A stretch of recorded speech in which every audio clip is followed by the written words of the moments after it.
Hello everyone, Vernon McCarty here, the Financial Makeover Specialist, working with people to create power and freedom in your finances and in your lives. I'm making this video today to talk to you a little bit about how do I find an advisor, so what to look for in a good advisor. So the first thing that I always do when I sit down with clients is I take a holistic approach.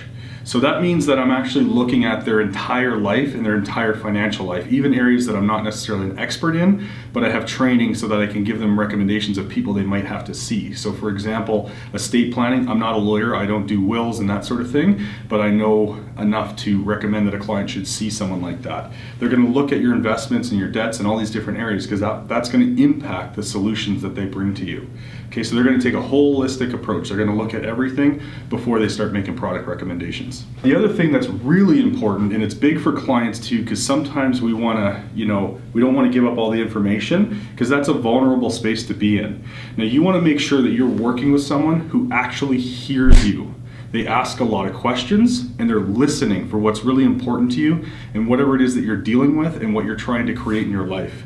Now on your side of it, it's really important to you as the prospect or the client to be open with your advisor and share with them what you actually have going on, what you're afraid of, and what your debt situation looks like, your investments, all of that, because that might negatively impact the solution that they make for you. If you don't tell them about a certain investment or a certain debt that you have, that could have impacted what they chose to show you as a recommendation.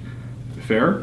Now the next thing that's also really important and that you have to watch out for is people who, I like to call them product peddlers, people who are pushing products and trying to sell an idea or sell something. And it might sound really good to you, so you might jump on board.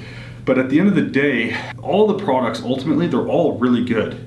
The reason why things look bad or don't work is because the product was actually positioned incorrectly to a client that might not have been appropriate for.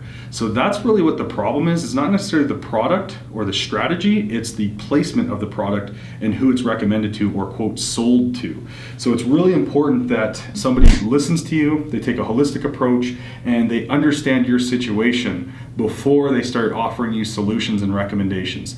Granted, there are some situations that are much simpler and it's easy to talk about, like, hey, I would probably recommend this, but we're gonna have to look at it a little bit further to make sure it all makes sense.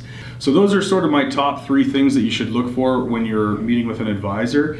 If you got good value out of this video, please do click the like button, share it with your friends, and subscribe to my YouTube channel because I will continue to share great content every week. So thanks so much for watching. Take care.